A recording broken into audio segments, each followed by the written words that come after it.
Good morning, guys. We can say good morning, good evening, good afternoon because welcome back to your GST lectures. In this lecture, we are going to discuss this charge of GST. तो ये वाले chapter में ना पहले chapter को मैंने चार part में डिवाइड किया है. Few basic concepts, reverse charge mechanism, GST rates and composition scheme. देखो, composition scheme itself is a big concept, so इसके लिए एक अलग सा चैप्टर में क्रिएट कर दूंगा, अलग सा लेक्चर में. हाउएवर इंस्टीट्यूट मटेरियल के हिसाब से ये आपका चार्ज ऑफ जीएसटी चैप्टर का ही पार्ट है, बट मेरे हिसाब से the concept is a big concept, तो इसको अलग सा चैप्टर मान के चलेंगे. Okay, so basic concepts. अभी यहाँ पे क्या है, पहला कॉन्सेप्ट हम लोग ये डिस्कस करेंगे कि अभी जीएसटी में आप लोग बहुत बार यही सुनोगे कि इंट्रा इंटर. तो concept of intra and inter, देखो जहाँ पे S for supplier and POS मतलब प्लेस ऑफ सप्लाई. तो प्लेस ऑफ सप्लाई कैसे डिटरमाइन किया जाता है ये नेक्स्ट चैप्टर में हम लोग पढ़ेंगे. अभी के लिए ये सिचुएशन ए है. तो ये स्टेट ऑफ महाराष्ट्र है, सप्लायर भी महाराष्ट्र का है, पॉइंट ऑफ सेल्स भी, प्लेस ऑफ सप्लाई भी महाराष्ट्र में है. तो in this case this will be covered in the category of intra. Intra मतलब विद इन. तो जहां पे इंट्रा कैटेगरी का सप्लाई होता है इंट्रा स्टेट, तो वो केस में CGST and SGST will be levied. SGST मतलब महाराष्ट्र जीएसटी. तो उसके बाद ये सिनेरियो बी है. इसमें देखो चार सिनेरियो है. तो यहाँ पे बीच में ये जो डॉटेड लाइन है ना, दिस इज अ बॉर्डर. तो क्या पहला क्या है, सप्लायर महाराष्ट्र में है, प्लेस ऑफ सप्लाई गुजरात में है, तो बीच में एक स्टेट का बॉर्डर आ गया, तो ये केस इंट्रा में फॉल करेगा. दूसरा है सप्लायर महाराष्ट्र में बैठा है एंड अंडमान, तो प्लेस ऑफ सप्लाई है अंडमान, तो ये भी इंटर स्टेट में आ जाएगा.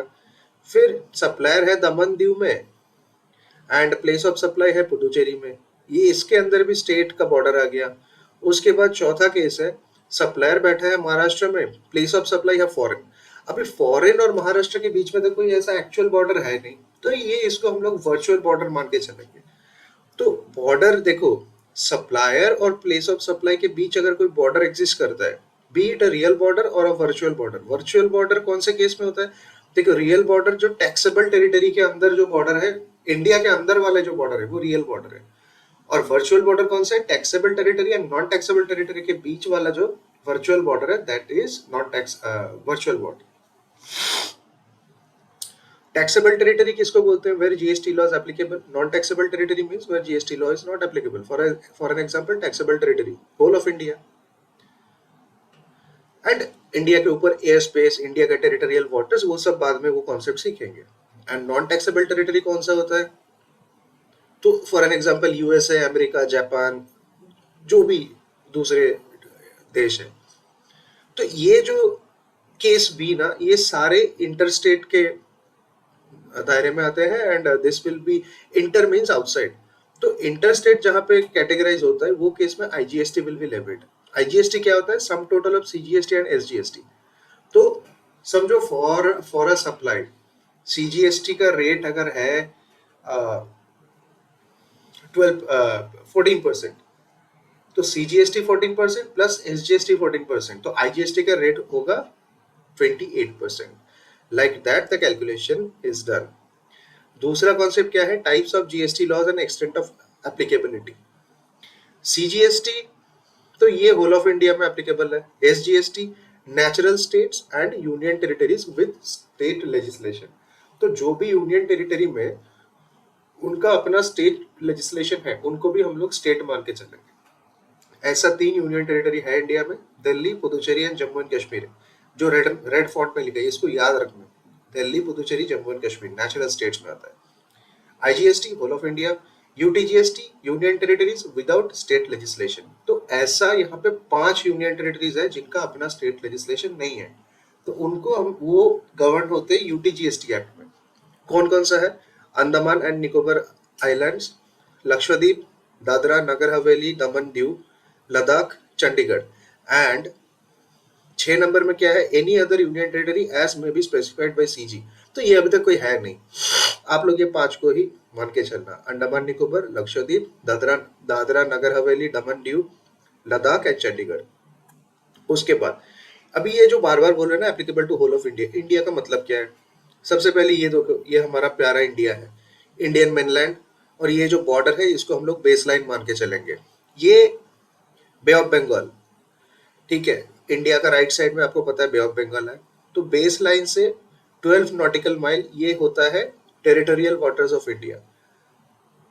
बेस लाइन से 24 नॉटिकल माइल्स, मतलब TWI के बाद वाला जो एरिया है इसको ये 12 नॉटिकल माइल्स एरिया को बोलेंगे कंटिन्यूअस जोन। और अभी समंदर के नीचे भी तो वो जो कॉन्टिनेंट है, कॉन्टिनेंट का मिट्टी वगैरह तो होगा ना, तो ये यहाँ पे समझो ये मिट्टी ना, इसको बोलते हैं कॉन्टिनेंटल शेल्फ, ये खत्म होता है 200 नॉटिकल माइल में जाके। तो 24 नॉटिकल माइल से लेके 200 नॉटिकल माइल तक का जो एरिया है इसको बोलेंगे exclusive economic zone of India. तो मुद्दे का बाद और उसके बाद वाला जो एरिया है इसको बोलेंगे हाई सी। यहाँ पे इंडिया का कोई ये इंडिया का स्पेस में नहीं आता है, इंडियन वाटर स्पेस में या तो एयर स्पेस में नहीं आता। अभी यहाँ पे इंडिया का जो मेन लैंड है और यहाँ से बेस लाइन से लेके जो 200 नॉटिकल 200 नॉटिकल माइल्स के ऊपर जो एयर स्पेस है ये भी इंडिया में ही कवर होंगे। So this is the definition of India. Next देखो यहाँ पे एक कॉन्सेप्ट अभी आएगा 5 पेट्रोलियम प्रोडक्ट्स। तो 5 पेट्रोलियम प्रोडक्ट्स है। पेट्रोलियम क्रूड, मतलब जो क्रूड ऑयल जिसको बोलते हैं, हाई स्पीड क्रूड ऑयल कौन सा है भाई जो इंडिया रशिया से डिस्काउंट में ले रहा है this days? High speed diesel, motor spirit जिसको पेट्रोल बोलते हैं, natural gas, aviation turbine fuel जो एयरक्राफ्ट में डाला जाता है। Petroleum crude, high speed diesel, motor spirit, natural gas, aviation turbine fuel. तो CGST, IGST is not yet levied by central government on these products. It shall be levied from such date as may be notified. तो इसमें अभी तक कोई rate mention है नहीं, तो इसको हम लोग अभी तक जीरो रेटेड ही मानेंगे। GST is not levied on both inter, देखो ये एक नोट है, इंपॉर्टेंट है, GST is not levied on both inter और intra-state supply of alcoholic liquor for human consumption। तो ये नॉन टैक्सेबल सप्लाई में आता है। गुड्स इंपोर्टेड इनटू इंडिया, ये एक केस है, गुड्स इंपोर्टेड इनटू इंडिया, इसको हम लोग डीम्ड इंटरस्टेट सप्लाई मान के चलेंगे। क्योंकि समझो ईरान से तेल आ रहा है महाराष्ट्र मुंबई में, तो महाराष्ट्र एंड ईरान के बीच तो वो वर्चुअल बॉर्डर आ गया ना, तो इसीलिए इसको डीम्ड इंटरस्टेट मानेंगे, इसमें IGST एप्लीकेबल हो जाएगा। IGST is calculated on valuation as per custom tariff act. तो कस्टम्स जो चैप्टर बाद में आएगा उसमें ना कस्टम वैल्यूएशन कैसे निकालते हैं वो आप लोग सीखेंगे। तो कस्टम का जो वैल्यूएशन है IGST पर्पस के लिए, उसी वैल्यूएशन के ऊपर IGST मानेंगे। IGST is levied in addition to basic custom duty. तो कस्टम वैल्यूएशन के ऊपर चढ़ता है BCD अलॉन्ग साइड वही सेम कस्टम वैल्यूएशन के ऊपर ऐड होता है IGST। तो यहाँ पे कुछ कुछ केसेस में GST compensation cess for few luxury and demerit goods in addition हम लोग करेंगे। कुछ कुछ समझो लग्जरी कार लेके आ गए, कोई डीमेरिट गुड लेके आ गए जो हानि पहुंचाती है, ये केसेस में स्टेट्स को कॉम्पेंसेशन देने के लिए, मतलब GST आने के बाद स्टेट का तो रेवेन्यू थोड़ा कम हो गया ना, तो स्टेट को कॉम्पेंसेट करने के लिए GST कॉम्पेंसेशन सेस भी कुछ कुछ केसेस में लागू होते हैं। ओके, सो उसके बाद यहाँ पे एक बहुत ही इंपॉर्टेंट कॉन्सेप्ट है forward charge mechanism versus reverse charge mechanism. अभी इसको समझते हैं क्या होता है। फॉरवर्ड चार्ज मैकेनिज्म में क्या होता है, ये यहाँ पे है सप्लायर, यहाँ पे है recipient.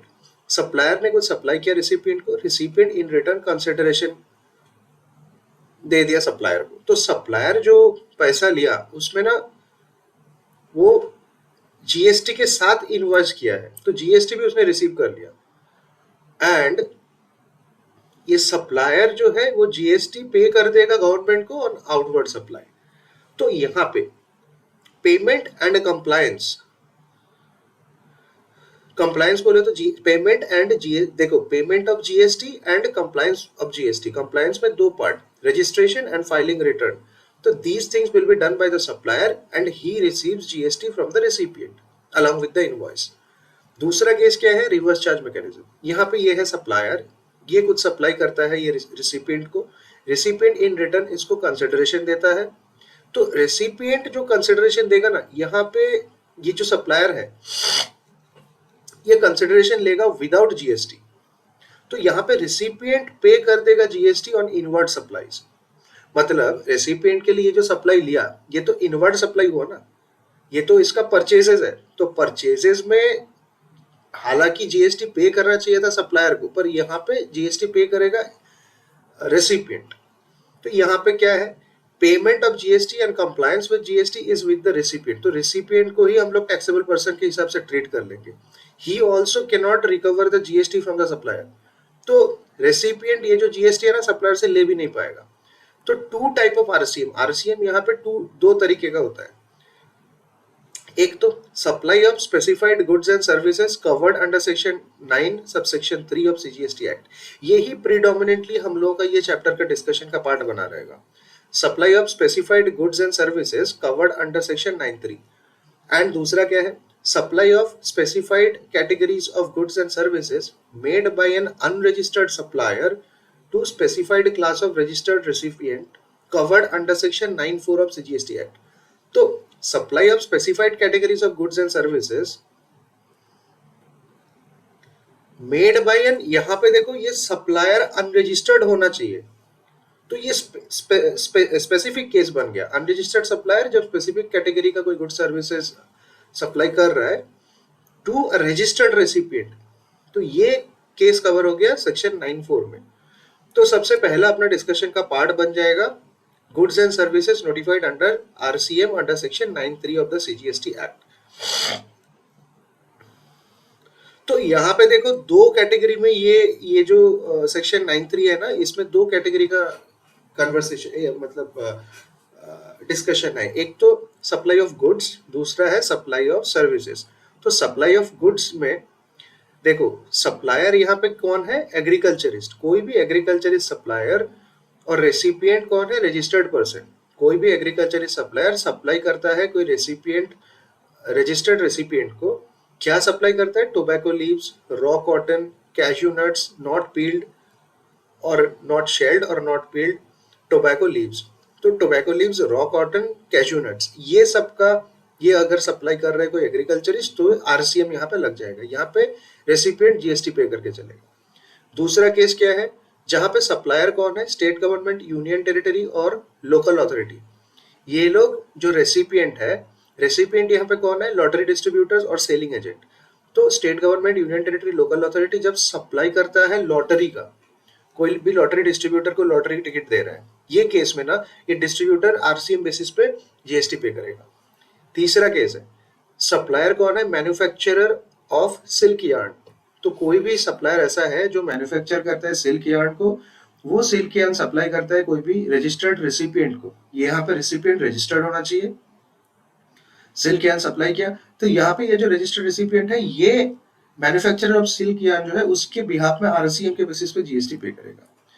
Fourth case is supplier, यहाँ पे कौन है, central government, state government, local authority, union territory.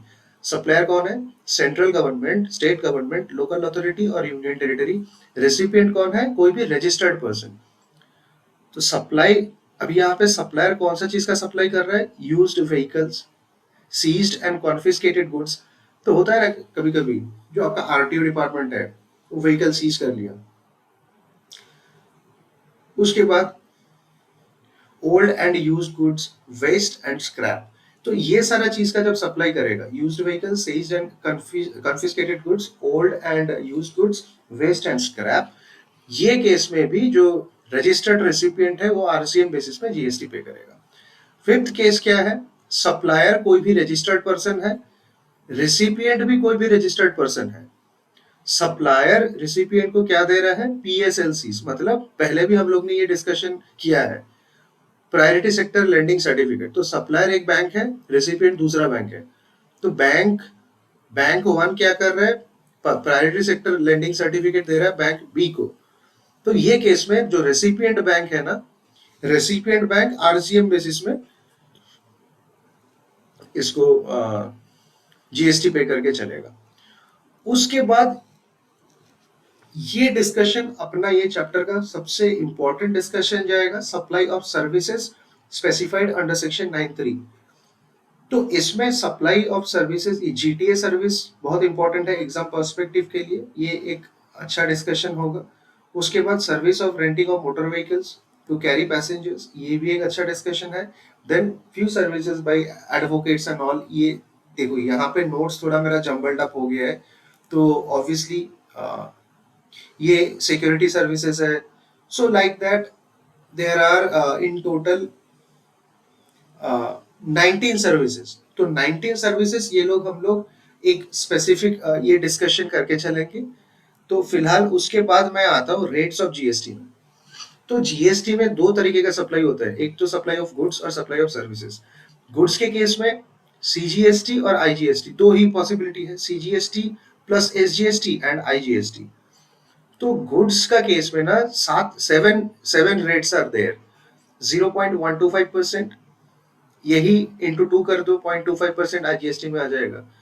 उसके बाद 0.75%, 1.5%, 1.5%, 2.5%, 6%, 9%, 14%। तो इसी का डबल कर दो, आईजीएसटी का रेट मिल जाएंगे। उसके बाद सर्विसेज के केस में CGST plus SGST and IGST दो ही कैटेगरी है और 6 रेट दिया गया है, 0.75%, 2.5%, 3.75%, 6%, 9% एंड 14%। तो 14% कौन कौन से केस में एप्लीकेबल होता है? 14% एंड 28%। Gambling, casinos, admission to any entertaining events, admission to IPL, admission to amusement park, race club etcetera में 28%। 2.5% या तो 5% किस में एप्लीकेबल होता है? Like GTA services where ITC is not availed. तो ये बाद में हम लोग जीटीए में डिटेल में सीखेंगे, ये 5% कैटेगरी में कवर होता है। 9% या 18% में कौन कौन सा सर्विसेज कवर होता है? Any service which is not covered in any specific heading. तो जो भी ऐसा सर्विस है जिसके लिए कोई स्पेसिफिक ऐसा हेडिंग बना नहीं है, तो वो जो दूसरा कोई रेट में अगर फॉल नहीं कर रहा है उसको हम लोग 9%, 18% में कवर कर लेंगे। उसके बाद there are two specific cases, GST applicability in real estate sector, and उसके बाद एक और स्पेशल केस है levy of GST on airport dues. ये दो स्पेसिफिक केस हम लोग डिस्कस कर लेंगे पहले। तो GST applicability in real estate sector, इसमें क्या है देखो, सबसे तो पहले यहाँ पे दो रेट है, 1% विदाउट आईटीसी, 5% विदाउट आईटीसी। ये कब है? 1% विदाउट आईटीसी तब होगा जहां पे जो प्रमोटर है वो कंस्ट्रक्शन ऑफ अफोर्डेबल हाउसेस में इन्वॉल्व है। तो कंस्ट्रक्शन ऑफ अफोर्डेबल हाउसेस के केस में, अफोर्डेबल हाउस किसको बोलेंगे? मेट्रो सिटी में 60 स्क्वायर मीटर, नॉन मेट्रो में 90 square metre and value up to 45 lakhs. ये अगर हो गया वो 1% जीएसटी पे करेगा without ITC. 5% GST without ITC कहां पे है? All houses other than affordable houses. तो अफोर्डेबल हाउस नहीं है, दूसरा कोई हाउसिंग स्कीम है।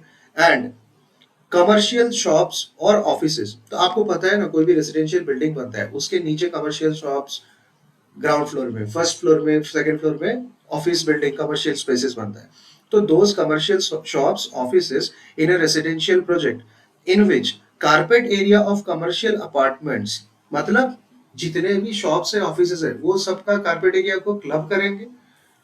That carpet area is not more than 15% of total carpet area of all apartments. तो और जितने भी रेसिडेंशियल अपार्टमेंट्स है वो सबका कारपेट एरिया को ऐड कर देंगे। तो 15% से ज्यादा नहीं होना चाहिए। अगर 15% से ज्यादा नहीं है तो 5% विदाउट आईटीसी ये प्रमोटर पे करके चलेगा। ये जो लोअर रेट ऑफ आईटीसी है ना, 1% एंड 5%, इसको अवेल करने का दो कंडीशन है। Two conditions to avail above lower rates, no ITC is available. ये केस में ना इनपुट टैक्स क्रेडिट प्रमोटर ले नहीं सकता है। एंड दूसरा केस क्या है, ये देखो प्रमोटर है, ये यहाँ पे ना सप्लायर है, ठीक है। तो 80% इनपुट एंड इनपुट सर्विसेज, जो भी प्रमोटर प्रोजेक्ट करने के लिए कुछ तो वो सर्विस ले रहा है ना, सर्विस मतलब क्या, लेबरर्स का सर्विस ले रहा है, कोई क्रेन मंगा लिया, तो ये सब सर्विस में आ गया। और इनपुट में क्या होता है, आपका ब्रिक्स, सैंड, सीमेंट, स्टील। तो यहाँ पे क्या बोल रहा है, 80% input and input services shall be purchase from registered persons. और यहाँ पे इनपुट एंड इनपुट सर्विसेज में स्पेसिफिकली इनपुट सर्विसेज में कौन कौन सा चीजें कवर नहीं होता है? Long term lease of land, transfer of developmental right, long term lease of land, transfer of development rights, FSI, floor space index, electricity, high speed diesel, motor spirit, natural gas. तो ये सब चीज ना input and input service में cover नहीं होता है। इसको छोड़ के बाकी जो भी इनपुट एंड इनपुट सर्विसेज है उसका 80% shall be purchased from registered dealer if the value of inputs and input services used in construction from a registered supplier is less than 80%। अगर ये 80% से below है तो promoter has to pay GST on RCM basis for such inward supplies at 18%। तो यहाँ पे ना वो 5% वाला रेट नहीं मिलेगा, इसको 5% 1% नहीं मिलेगा, उसको 18% में जाना पड़ेगा। यहाँ पे एक एग्जांपल है, इफ द परसेंटेज मतलब रजिस्टर्ड डीलर से जो लिया है परचेजेस उसका परसेंटेज अगर 70% है तो 80% होना चाहिए। यहाँ पे शॉर्टफॉल कितना है, शॉर्टफॉल है 10%। Then this shortfall that is amount falls short of 80% at RCM. तो यहाँ पे जो कितना परसेंट का शॉर्टेज आ रहा है 10%, ये 10% वो पे करके चलेगा 18% जीएसटी रेट में, एंड ये 18% के लिए ना आरसीएम बेसिस एप्लीकेबल हो जाएगा। तो यहाँ पे ये प्रोमोटर टैक्स पे करेगा इनवर्ड सप्लाई के लिए, एंड बाकी का जो 90% बच गया वो 90% देखो, ये जो 10% का शॉर्टफॉल है तो रिमेनिंग कितना है, रिमेनिंग 90%। वो 90% आप यहाँ पे 5% या तो 1% जीएसटी प्रमोटर पे करेगा एज द केस में भी। तो और ये जो केस है ये फॉरवर्ड चार्ज में होगा, रिवर्स चार्ज नहीं लगेगा। तो 5% कौन सा है, any other project other than housing other than affordable house. 1% कौन सा केस था, अफोर्डेबल हाउस में था ना, जो 60 square metre 90 square metre and 45 lakhs, वो केस में फॉल नहीं करता है तो 5% में आ गया। 5% में दूसरा एक बात है, कमर्शियल शॉप्स और ऑफिसेज भी हो सकता है जहां पे कमर्शियल कारपेट एरिया का जो टोटल है वो जो रेसिडेंशियल कारपेट एरिया का जो टोटल है उसका 15% से ज्यादा नहीं होना चाहिए। तो ये यहाँ पे दो स्पेशल पॉइंट है। इफ तब ये जो यहाँ पे प्रमोटर है, प्रमोटर तो देखो इनवर्ड में सीमेंट भी लेता है। If cement is purchase from unregistered dealer, registered dealer से अगर सीमेंट ले रहा है तो वो तो देखो वो केस तो ये 80% में 5% 1% में कवर हो गया। अगर सीमेंट अनरजिस्टर्ड डीलर से ले रहा है यहाँ पे आरसीएम बेसिस लग जाएगा and GST rate will be the highest 28%। तो ये पेनल्टी, ये एक पेनल प्रोविजन समझ लो इसको। उसके बाद GST on capital goods shall be paid by the promoter on RCM basis. तो यहाँ पे इनपुट सर्विसेज तो है, तो प्रोमोटर कैपिटल गुड्स भी तो ले सकता है इनवर्ड सप्लाई में। तो प्रोमोटर अगर इनवर्ड सप्लाई में कैपिटल गुड्स का लिया तो GST on capital goods shall be paid by the promoter. तो यहाँ पे तो स्पेसिफिकली बोल दिया है कि भैया कैपिटल गुड्स के लिए कोई फॉरवर्ड चार्ज मैकेनिज्म है ही नहीं, यहाँ पे प्रोमोटर को ही आरसीएम बेसिस पे पे करके चलना होगा। और कितना परसेंट पे करना होगा आपको सब में दिया रहेगा, परसेंटेज का चिंता मत करो, वो क्वेश्चन में दिया रहता है ऑलवेज। परसेंटेज याद करने की जरूरत है नहीं वैसे, ये तो बस मैं बता रहा हूँ आपका अंडरस्टैंडिंग पर्पस के लिए। उसके बाद ये एक स्पेशल केस बन के आ रहा है, levy of GST on airport dues. तो यहाँ पे देखो एयरपोर्ट अथॉरिटी होता है, एयरपोर्ट अथॉरिटी क्या करते हैं, यहाँ पे ना दो बातें हैं, पैसेंजर सर्विस फी इसको पीएसएफ बोलेंगे एंड यूजर डेवलपमेंट फी। तो एयरपोर्ट ये दो फी ना कलेक्ट करती है, collected by airport authority and treatment of GST. तो इसका डिस्कशन है।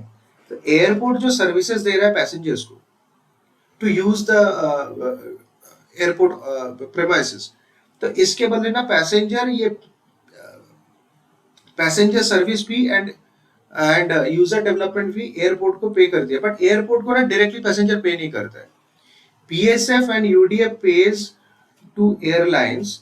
देखो पैसेंजर्स इसको ना ये जो फीस है, अभी एयरलाइन का जो टिकट है उसमें बेस फेयर होता है, पीएसएफ होता है, यूडीएफ होता है, तो ये ना along with ticket airline passenger से कलेक्ट करता है एंड पैसेंजर इसके ऊपर जीएसटी भी पे करता है। तो ये जीएसटी का क्या करना है, तो यहाँ पे क्या बोल रहा है, here airline acts as an agent and these are not included in the value of supply provided by the airline. तो ये एयरलाइन का वैल्यू ऑफ सप्लाई में नहीं आएगा। यहाँ पे ये जो पीएसएफ यूडीएफ का सप्लायर तो एयरपोर्ट अथॉरिटी है, एंड ये जो जीएसटी कलेक्ट किया, देखो एयरलाइन के लिए तो ये मतलब आप लोग, I don't know whether you are getting it और नॉट, तो पैसेंजर्स एयरलाइन को दे रहे हैं, तो एयरलाइन के लिए ये तो प्राइमा फेसी अगर देखोगे, एयरलाइन के लिए ये आपका बन जा रहा है, just a second, just a second,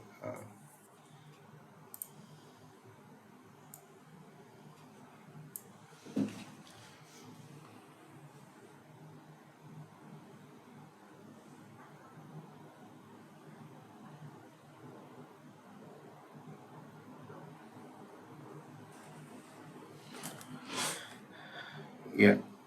So guys, there was a call. So okay, yeah. तो जो पैसेंजर्स है, अभी एयरलाइन के लिए ये तो इनपुट जीएसटी मतलब इनवर्ड सप्लाई हो गया ना।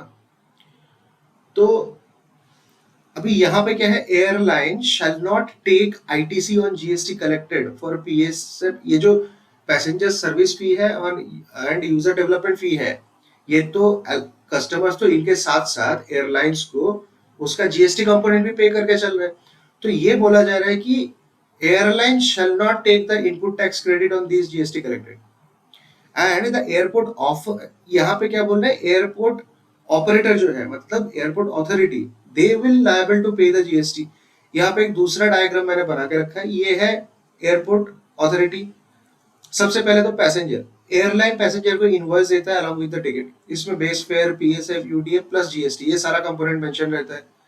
तो पैसेंजर ये GST, GST on PSF and PSF and UDF, passenger इसको ना एयरलाइन को पे कर देता है।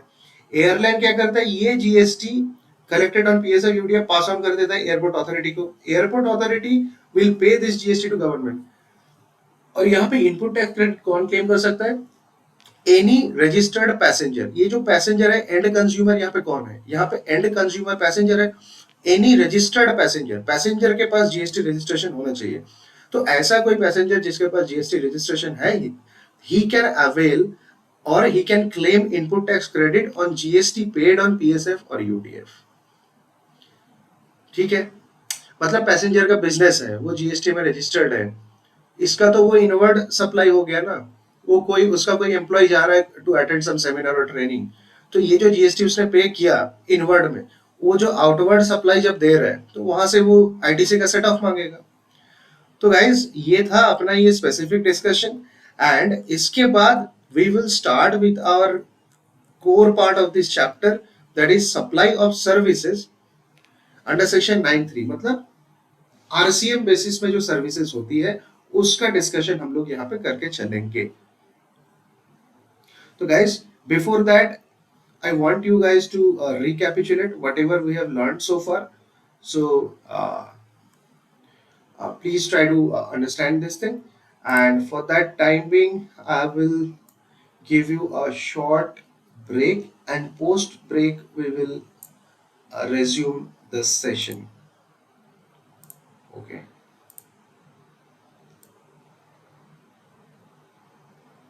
Okay.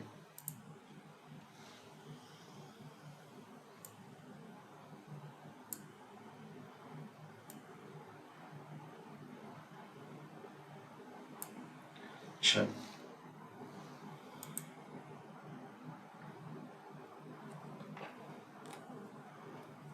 Going for a small break. Mhm.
Welcome back, guys. So, so we are now going to discuss supply of services under section 9(3). So सबसे पहला क्या है, supply of services by GTA. GTA means goods transport agency. यहाँ पे ना 3 cases है. Case ए में हम लोग ये डिस्कस करके चलेंगे. तो ये है अपना केस ए. तो यहाँ पे देखो जीटीए है, ये सप्लायर है. यहाँ पे है जीटीए सप्लायर है. तो अभी यहाँ पे कुछ केसेस है जीटीए, और यहाँ पे जो रेसिपिएंट है ये बहुत सारे रेसिपिएंट हो सकते हैं. पहला, जीटीए सप्लाई कर रहा है. क्या सप्लाई कर रहा है? Transportation of goods by road. ये ट्रांसपोर्टेशन सर्विस दे रहा है. किसको दे रहा है? Any factory registered, any society registered, any cooperative society registered, any person registered under CGST, IGST, SGST, UTGST Act, any body corporate. तो यहाँ तक जितने भी रेसिपिएंट है ना, दे मस्ट बी रजिस्टर्ड. उसके बाद एनी पार्टनरशिप फर्म और एओपी, मतलब एनी पार्टनरशिप फर्म और association of persons, they can either be registered और नॉट रजिस्टर्ड. यहाँ पे ना रजिस्टर्ड होना मैंडेटरी नहीं है. उसके बाद any casual taxable person who is situated in taxable territory. Casual taxable person मतलब कोई ऐसा बंदा जो समझो कोई फेयर है, तो फेयर में उसका स्टॉल लगता है for a small period of time, 60 days 90 days. तो 90 डेज के लिए बिजनेस करता है, उसके बाद वो गायब हो जाता है. तो उसको बोलेंगे हम लोग कैजुअल टैक्सेबल पर्सन, और इसका अलग से रजिस्ट्रेशन मिलता है. वो रजिस्ट्रेशन चैप्टर में डिटेल में अपने सीखेंगे उसमें. तो ये कैजुअल टैक्सेबल पर्सन भी, अगर जीटीए इसको ये सर्विस प्रोवाइड करके चल रहा है, उसका बुक समझो वो फेयर में उसका स्टॉल है, वहां पे जीटीए उसको गुड्स ट्रांसपोर्ट दे रहे हैं. तो ये सारे केसेस में ये जो रेसिपिएंट है, अभी यहाँ पे रेसिपिएंट किसको मानेंगे? Who pays the freight charges to the GTA. मतलब जो फ्रेट जीटीए जो सर्विसेज प्रोवाइड कर रहा है ना, उसका तो फ्रेट चार्जेस देना होता है. तो रेसिपिएंट फ्रेट, जो इंसान जो बंदा वो फ्रेट चार्जेस पे कर रहे हैं उसी को रेसिपिएंट मानेंगे. तो रेसिपिएंट यहाँ पे ना रिवर्स चार्ज मैकेनिज्म में at the rate of 5% GST पे करके चलेगा. तो ये बन गया अपना केस ए. उसके बाद ये है केस बी. केस बी देखो, जीटीए यहाँ पे सप्लायर है.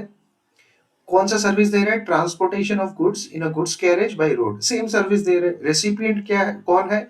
Who pays the freight charges. तो यहाँ पे कुछ कुछ स्पेसिफिक रेसिपिएंट का मेंशन है. एक तो एनी डिपार्टमेंट और एस्टैब्लिशमेंट, एनी डिपार्टमेंट और establishment of central government, state government, union territory, any local authority, any government agency. ये लोग क्या है? They have taken registration only for the purpose of deduction of tax.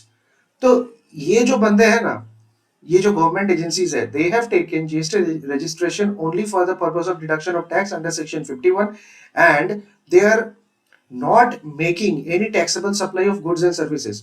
They can only, देखो यहाँ पे दो condition है.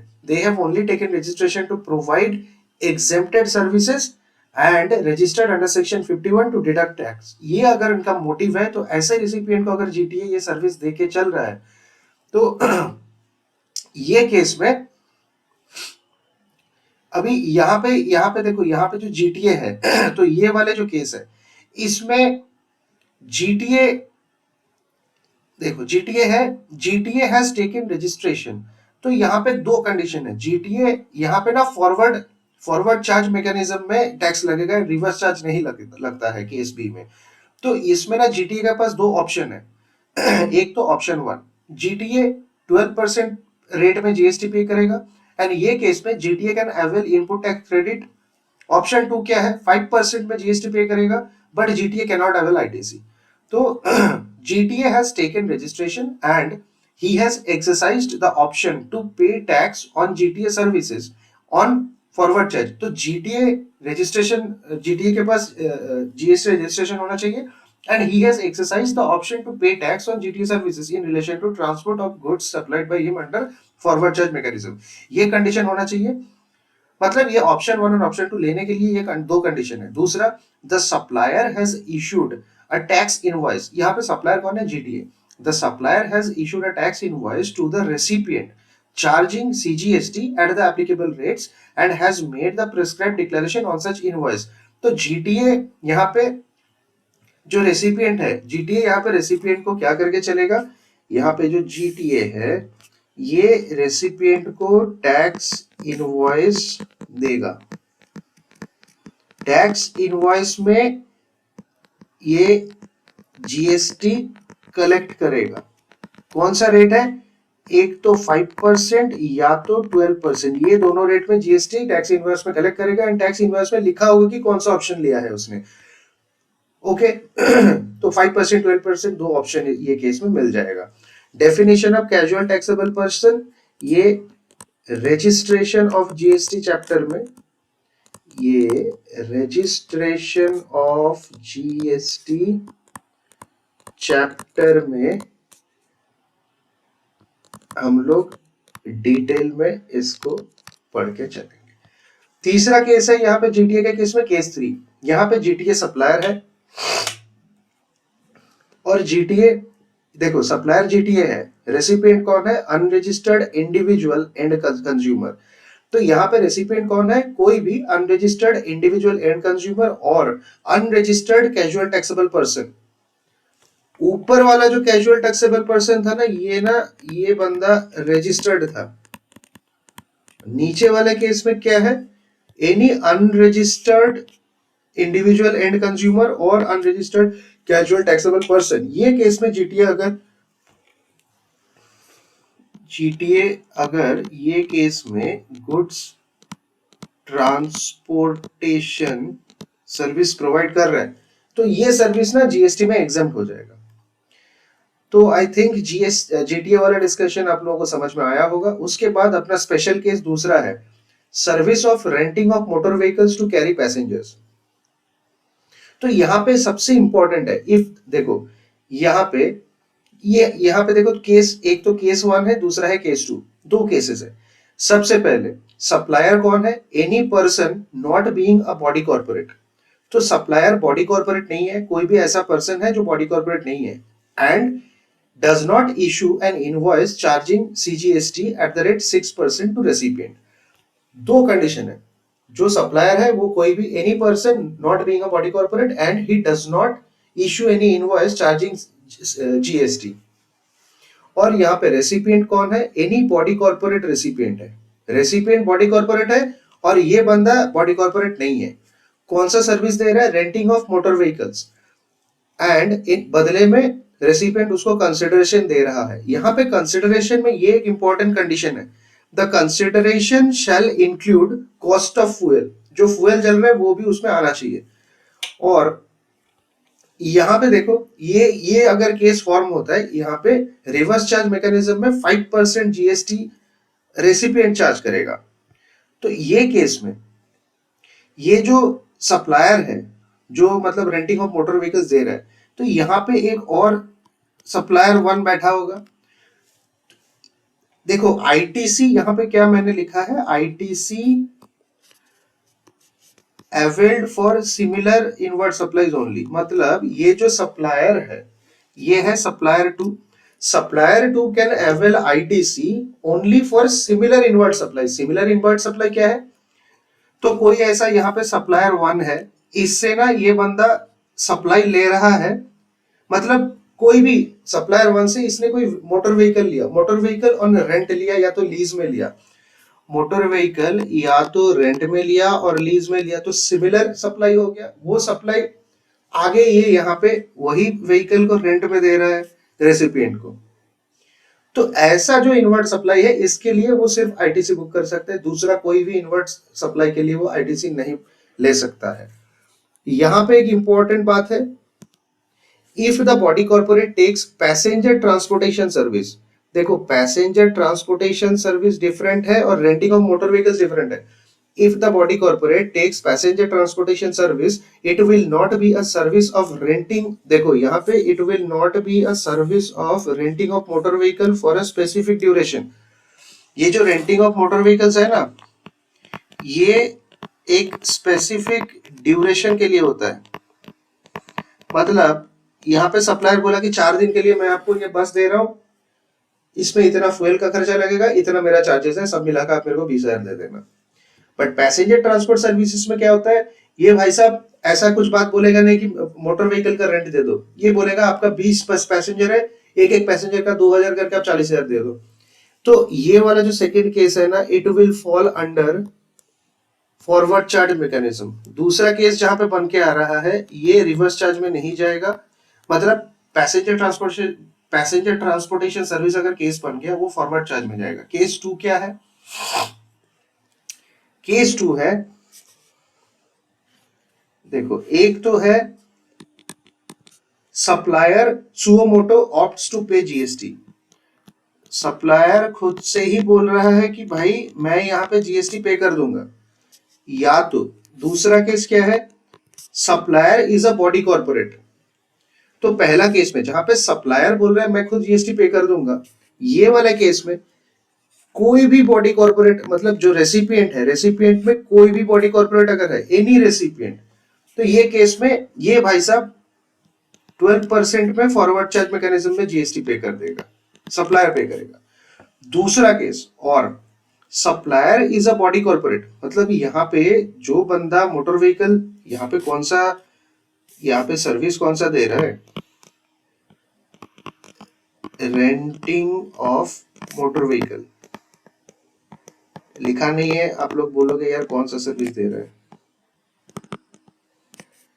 तो ये renting of motor vehicle service दे रहा है। तो दूसरा केस क्या है, supplier is a body corporate, but यहाँ पे जो रेसिपिएंट बैठा है, recipient is other than a body corporate. मतलब रेसिपिएंट तो भाई छोटा आदमी है, वो यहाँ पे तो सप्लायर ही बड़ा आदमी है, उसके पास जीएसटी रजिस्ट्रेशन होगा, पर recipient other than body corporate है, जीएसटी रजिस्ट्रेशन नहीं होगा। तो यहाँ पे टैक्स बर्डन जो है, गवर्नमेंट बोलता है कि यहाँ पे भाई तू ही दे दे, तू ही दे दे, मतलब ये जो सप्लायर है, सप्लायर को बोलता है तुम ही फॉरवर्ड चार्ज मैकेनिज्म में 12% का जीएसटी भर दो, ये तो छोटा आदमी है, ये तो अदर देन बॉडी कॉर्पोरेट है, इसके ऊपर जागती मत करो। ऊपर से यहाँ पे जो, देखो, ऊपर वाले केस में ना जीएसटी का रेट कम था, यहाँ पे 5% जीएसटी रेट था, इसीलिए ना आईटीसी अवेल करने के चक्कर में सिर्फ बोल रहा था कि सिमिलर लाइन ऑफ सप्लाई अगर है तो अभी आप आईटीसी ले सकते हो। यहाँ पे जीएसटी का रेट 12% मिल रहा है सरकार को, बोलता है आईटीसी ले लो, no restriction on ITC. That means any inward supply is eligible for ITC. Okay, तो ये अपना 2 केसेस कवर हो गया इसमें। बाकी जो केसेस है ये थोड़ा सा, नोट्स तो मैंने तो प्रिपेयर किया था, थोड़ा ओवरलैपिंग हो गया, मेरे को खुद को समझ में नहीं आ रहा है। Okay, we will cover up another big case in this. So ये जीटीए हम लोगों ने कवर कर लिया है, GTA is done।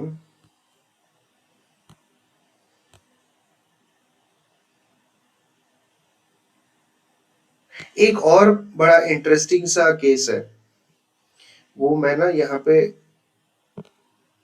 इसी पार्ट में आप लोगों को डिस्कस करके चल रहा हूं। तो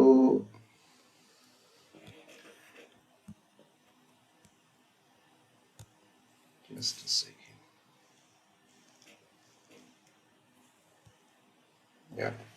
ये कौन सा सर्विस है, ये है सप्लाई ऑफ सिक्योरिटी सर्विसेज। ये एक और सर्विस है, ये भी इसमें कवर्ड है। तो यहाँ पे डिस्कशन क्या है, यहाँ पे सप्लायर कौन है, any person other than a body corporate, ये हो गया अपना सप्लायर। रेसिपिएंट कौन है, any registered person located in taxable territory, और दूसरा केस में रेसिपिएंट है department of central government, state government, union territory, local authority, government agencies. And यहाँ पे भी सेम बात है, they have taken the registration under section 51 to deduct tax and not making any taxable supply of goods और services. तो बस TDS deduct करने के लिए ये लोग ने रजिस्ट्रेशन लिया है एंड कोई टैक्सेबल सप्लाई ये लोग कर नहीं रहे। तीसरा है registered person paying tax under composition scheme. तो केस 1 में ये है case 1 and this is our case 2। Case 1 में क्या है, एनी पर्सन, देखो सप्लायर तो सेम है, any person other than body corporate, वो कौन सा सर्विस दे रहा है, सप्लाई ऑफ सिक्योरिटी पर्सनल। तो सिक्योरिटी पर्सनल, आपको आपने कभी देखा है ना, एटीएम में सिक्योरिटी गार्ड रहता है, कोई कंपनी के गेट में सिक्योरिटी गार्ड रहता है। तो एनी रजिस्टर्ड पर्सन लोकेटेड इन टीटी, तो एटीएम वाला केस तो भाई ये इसमें कवर हो गया, तो वो केस में ना रेसिपिएंट आरसीएम बेसिस में जीएसटी पे करके चलेगा। दूसरा केस क्या है, ये भाई साहब जो सप्लायर भाई साहब है वो सर्विस दे रहा है कोई central government, state government, union territory, local authority, कोई गवर्नमेंट एजेंसी को, जो सिर्फ अंडर सेक्शन 51 टीडीएस डिडक्ट करने के लिए रजिस्ट्रेशन किया है एंड कोई भी टैक्सेबल सप्लाई नहीं दे रहा है। तीसरा कौन है, any registered person paying tax under composition scheme. तो ये केस में ना यहाँ पे फॉरवर्ड चार्ज मैकेनिज्म लग जाएगा एंड रिवर्स चार्ज नहीं लगेगा। अरे सरकार से तुम जीएसटी लोगे क्या, यहाँ पे आप कैसे याद रखोगे, यहाँ पे बंदा कौन बैठा है, ये तो सरकारी आदमी है। और ये जो registered person paying tax under composition scheme है, ये तो कॉम्पोजिशन स्कीम जो लेता है ये तो छोटा आदमी है ना, छोटा आदमी है, टर्नओवर कम है, तभी जाके इसने कॉम्पोजिशन स्कीम लिया। इसके ऊपर तो भाई कंप्लायंसेस मत लगाओ। तो इसीलिए यहाँ पे बोल दे रहा है कि फॉरवर्ड चार्ज मैकेनिज्म लग जाएगा। ये अपना सप्लाई ऑफ सिक्योरिटी सर्विसेज का हुआ। उसके बाद services of lending securities under security lending scheme of SEBI. तो यहाँ पे सप्लायर कौन है, सप्लायर देखो लेंडर है हु डिपॉजिट्स सिक्योरिटी। कहां पे डिपॉजिट करता है, देखो सिक्योरिटी डिपॉजिट कर रहा है अप्रूव्ड इंटरमीडिएरी ऑफ सेबी। और ये जो अप्रूव्ड इंटरमीडिएरी है ये सिक्योरिटी दे रहा है किसको, जो बोरोवर है। मतलब अल्टीमेटली लेंडर ही सप्लाई कर रहा है सिक्योरिटी थ्रू, ये है ना, थ्रू अप्रूव्ड इंटरमीडिएरी, और बोरोवर को दे रहा है। बोरोवर इन रिटर्न इसको कंसिडरेशन पे करके चल रहा है। तो ये वाले केस में ना जो बोरोवर है, बोरोवर आरसीएम बेसिस पे रिवर्स चार्ज मैकेनिज्म में वो टैक्स पे करके चलेगा। उसके बाद online information and database access and retrieval services, इसको ओइडर बोलते हैं। तो ओइडर का केस क्या बन रहा है, देखो ओइडर का केस क्या बन रहा है, यहाँ पे सप्लायर कौन है, सप्लायर का बैठा है भैया नॉन टैक्सेबल सप्लायर, यहाँ पे बैठा है नॉन टैक्सेबल टेरिटरी में। Supplier is in non taxable territory. Example क्या है, नेटफ्लिक्स, ये तो भाई अमेरिका में यूएस में बैठा है सप्लायर। ये कौन सा सर्विस दे रहा है, स्ट्रीमिंग सर्विस, ऑनलाइन वीडियो आप देख रहे हो, मूवीज वगैरह, वेब सीरीज। तो इसके बदले यहाँ पे जो रेसिपिएंट कौन है, टैक्सेबल ऑनलाइन रेसिपिएंट है। मतलब कोई भी इंडिविजुअल है, जैसे हम आप जो भी है, कस्टमर जो है, ये टैक्सेबल ऑनलाइन रेसिपिएंट है। तो सप्लायर स्ट्रीमिंग सर्विस दे रहा है, आप कंसिडरेशन में क्या दे रहे हो, सब्सक्रिप्शन फीस। तो यहाँ पे हिसाब से तो ये जो सप्लायर है, नेटफ्लिक्स वालों को तो जीएसटी पे करना है ना, पर ये तो नेटफ्लिक्स वाले तो इंडिया में है ही नहीं, तो जीएसटी इनके ऊपर एप्लीकेबल होगा ही नहीं। ये केस में गवर्नमेंट बोलता है कि भैया तुम जो कस्टमर हो, तुम तो भाई इतने पैसे वाले हो कि तुम पैसा देके मूवीज देख रहे हो, मूवीज डाउनलोड कर रहे हो, तो तुम ही भैया यहाँ पे रिवर्स चार्ज मैकेनिज्म में जीएसटी पे करके चलो। ठीक है। उसके बाद ये जो सर्विसेज टेकन बाय इंपोर्टर है ना, ये वाला जो चीज है ये तो डिलीट हो गया, अभी ये अमेंडमेंट है, ये अमेंडमेंट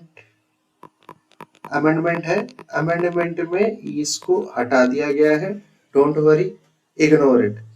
उसके बाद ईसीओ, इलेक्ट्रॉनिक कॉमर्स ऑपरेटर, कौन है ईसीओ, अमेजन, फ्लिपकार्ट, ये सब लोग को ईसीओ बोलते हैं। ईसीओ ना, eco page tax on RCM basis for invert supplies. इसको बाद में डिटेल में डिस्कस किया गया है, detailed discussion in a separate chapter. तो रिपीटेशन होगा डिस्कशन का, इसलिए यहाँ पे इसको अभी के लिए इतना याद रख लो, जो ईसीओ है आरसीएम बेसिस, उस पर आरसीएम मैकेनिज्म एप्लीकेबल होता है। अभी यहाँ पे एक और इंटरेस्टिंग केस यहाँ पे है।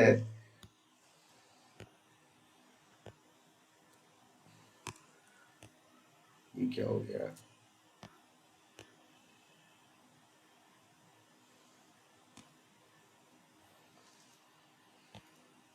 देखो, एक और इंटरेस्टिंग डिस्कशन यहाँ पे हम लोग करेंगे।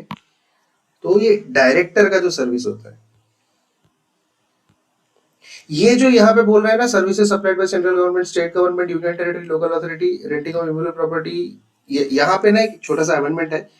ये अच्छा ठीक है, इसको जब मैं आप लोगों को करवाऊंगा, हाँ इसको जब कराएंगे, यहाँ पे एक अमेंडमेंट है, services by department of post, rail ministry को भी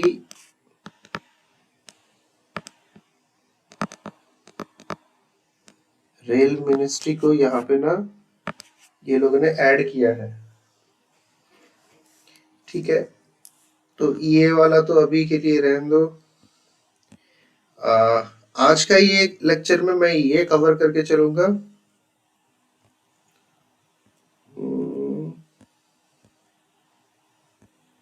सर्विसेज सप्लाई, तो देखो अपना कौन कौन सा डिस्कशन हो गया है, ये मैं अभी डिस्कस करूंगा। और इंश्योरेंस एजेंट, रिकवरी एजेंट, ये नेक्स्ट लेक्चर में करेंगे। Supply service, music composer next lecture में, इजी वाले है। ऑथर नेक्स्ट लेक्चर में करेंगे। Supply services by the overseeing committee next lecture. DSA next lecture. Services provided business facilitator next lecture, ये भी नेक्स्ट लेक्चर। सिक्योरिटी सर्विस, ये तो already हो गया डिस्कशन अपना। Renting of motor vehicle discussion हो गया है। सिक्योरिटी लैंडिंग हो गया है। तो ये वाला डिस्कशन हो गया है। ये जो इंपोर्टर वाला था, इसको तो अमेंडमेंट में हटा दिया है। तो यहाँ पे एक और डिस्कशन मैं अभी कर लेता हूँ। Any service supplied by any person who is located in a non taxable territory to any person other than non taxable online recipient. देखो, ये तो any person, any service supplied by any person who is located in a non taxable territory, ये वाला discussion तो मैंने already कर लिया था। यही वाला तो अपना ओईडार वाला डिस्कशन था, ये भी ऑलरेडी कवर्ड हो ही गया है अपना। यहाँ पे क्या बोल रहा था, देखो, other than non taxable online recipient, तो अपना डिस्कशन में तो नॉन टैक्सेबल ऑनलाइन रेसिपिएंट है ही नहीं, वो तो टैक्सेबल ही है। तो आज के लिए बस एक और डिस्कशन में करके चलूंगा, वो है डायरेक्टर वाला, जो एग्जाम पर्सपेक्टिव से ज्यादा इंपॉर्टेंट है ना, जहां से मेजरली क्वेश्चंस आते हैं, मैं वही आज के लेक्चर में वही सब को कवर कर रहा हूँ।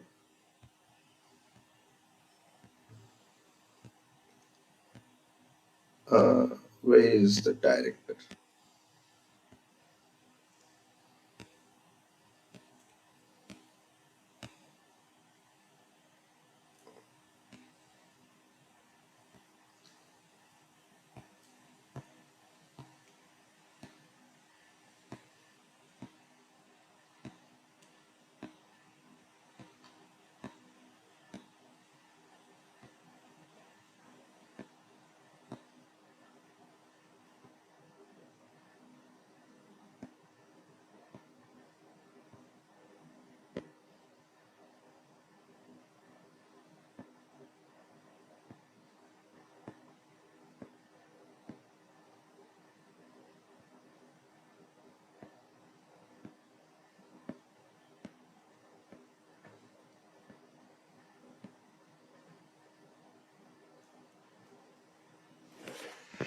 डायरेक्टर कहाँ चला गया भाई?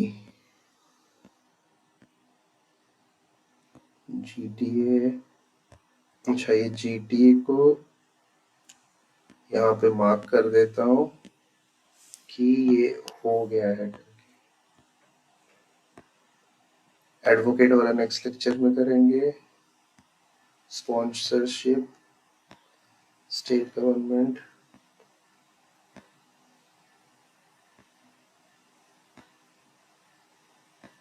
लॉन्ग टर्म लीज, ये services supplied by a director of a company और बॉडी कॉर्पोरेट। देखो ये डिस्कशन भी अच्छा खासा डिस्कशन होगा। तो यहाँ पे ये बैठा है डायरेक्टर ऑफ अ कंपनी और बॉडी कॉर्पोरेट, ये हो गया अपना, चल जा भाई, ये हो गया अपना सप्लायर। रेसिपिएंट कौन है? एनी कंपनी और बॉडी कॉर्पोरेट, एनी कंपनी और बॉडी कॉर्पोरेट इन टैक्सेबल टेरिटरी में, मतलब इंडिया का कोई भी कंपनी है, ये अपना रेसिपिएंट हो गया। यहाँ पे डायरेक्टर सर्विस कौन सा दे रहा है?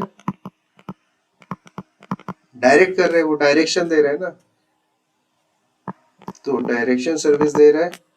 इन रिटर्न कंसिडरेशन में क्या रिसीव कर रहा है?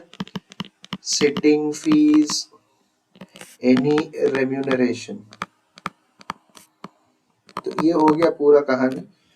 तो यहाँ पे जो डायरेक्टर है, ये जो भैया डायरेक्टर देखो दो टाइप के होते हैं, एक तो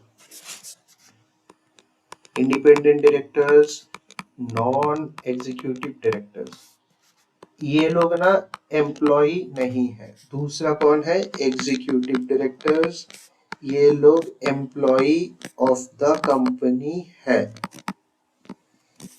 तो एम्प्लॉय है तो कैसे डिसाइड करोगे?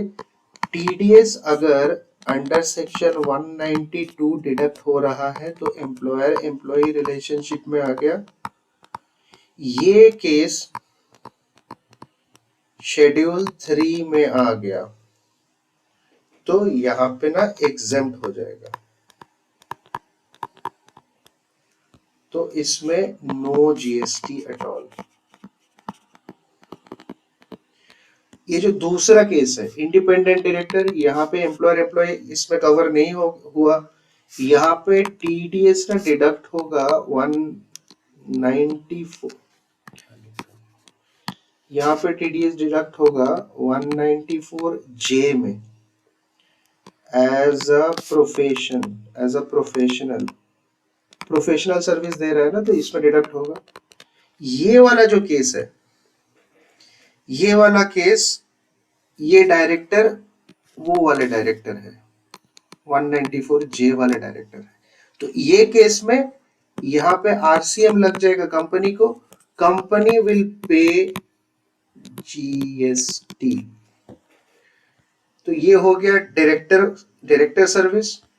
उसके बाद एक और है एडवोकेट सर्विस, ये भी अपने आज ही डिस्कस कर लेंगे। देखो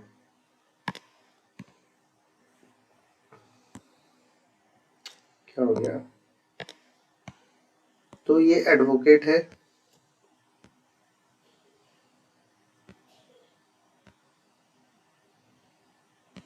ये है भैया, ये भी आज ही कवर कर लेंगे। यहाँ पे क्या बोल रहे हैं? Services provided by any individual advocate, senior advocate और form of advocate by way of legal service. अभी लीगल सर्विस में क्या क्या आ रहा है? ये लोग कुछ भी एडवाइस दे रहा है, कंसल्टेंसी दे रहा है, असिस्टेंस दे रहा है in any branch of law और in any manner, and it includes representational services before any court और ट्रिब्यूनल। तो ये टैक्स प्रैक्टिशनर है, तो ये तो कोर्ट में कोई भी मतलब कोई भी आपका जो लीगल रिप्रेजेंटेटिव बनता है ना, आपको रिप्रेजेंट करते हैं कोर्ट में, तो ये वाले सर्विस लीगल सर्विसेज में आ जाएगा। और ये किसको सर्विस दे रहा है? Any business entity located in the taxable territory. ठीक है, ये वाला चीज को भी अपने लगे हाथ कर लेते हैं। यहाँ पे है अपना एनी एडवोकेट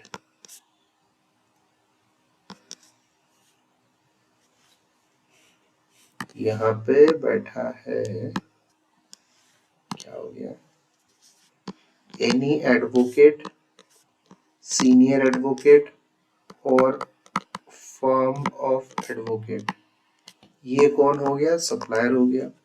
यहाँ पे आपका बैठा है रेसिपिएंट, रेसिपिएंट कौन है, एनी, यहाँ पे कौन था,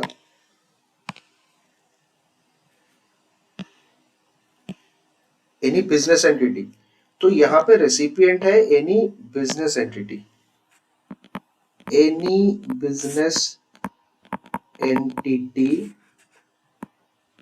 लोकेटेड इन टैक्सेबल टेरिटरी, मतलब इंडिया में बैठा है ऐसा कोई भी बिजनेस एंटिटी है। तो यहाँ पे एक चीज याद रखना, नॉट एन इंडिविजुअल, इंडिविजुअल के केस में ये वाले प्रोविजन लागू होंगे नहीं। इंडिविजुअल के केस में फॉरवर्ड चार्ज मैकेनिज्म अप्लाई होगा, फॉरवर्ड चार्ज मैकेनिज्म अप्लाई हो जाएगा।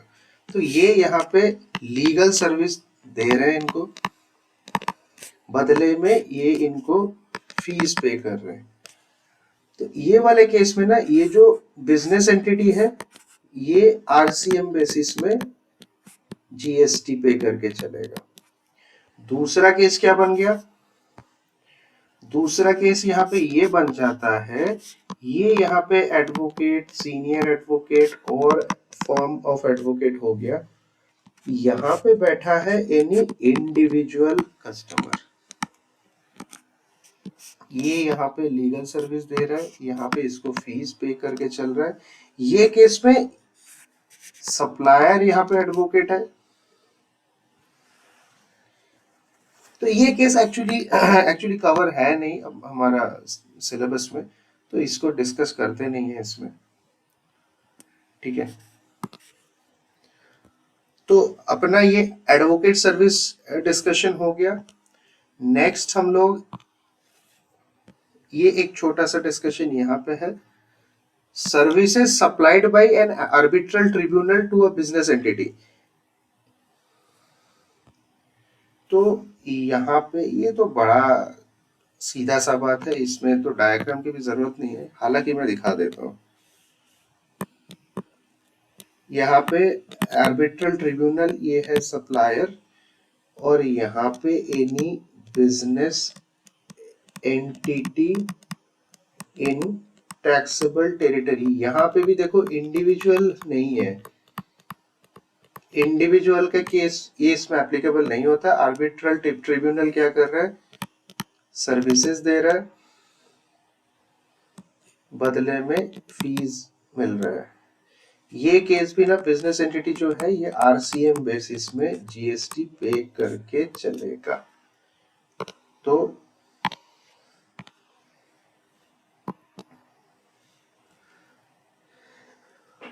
ओके,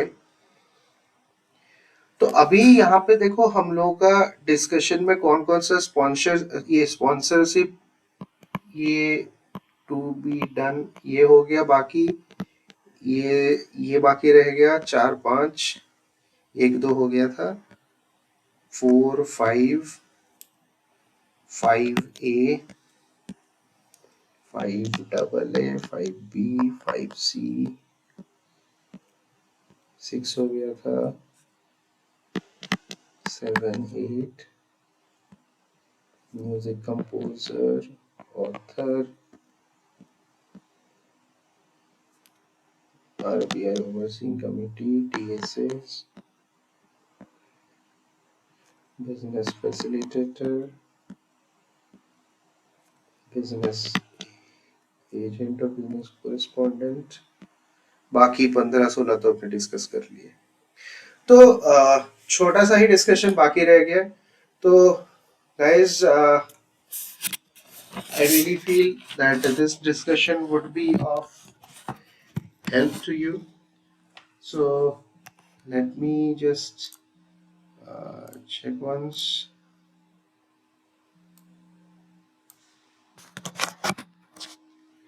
तो guys, I hope this discussion was helpful, and so हम लोगों का डिस्कशन में बस 15-20 मिनट का डिस्कशन रह गया है. So I think these these can be done by you as well, because these are very easy topics. Services provided business agent, provided by bank facilitator, DSA, supply of service overseeing committee. These are not that relevant for exam perspective. हाँ, ये author वाला important है, music composer वाला important है, insurance agent, ये 7 8 7 8 9 10 these discussions I will definitely do, and this 5 series. So we will meet again for this chapter. So I will discuss this remaining part and composition levy in a separate lecture, so I will upload that video as well. So guys, for the time being, keep on revising, and for any query, join my Telegram channel. तो मैं मेरा ये जो channel video का description है, description में Telegram channel का link दे दूंगा. You can directly contact me, reach out to me for any query, and keep watching, keep sharing, and do hit the subscribe button and hit the bell icon. So guys, this is it. Bye bye for now. कल 31st है, खूब मजे करो, बह मत जाना देख के. चलो बाय.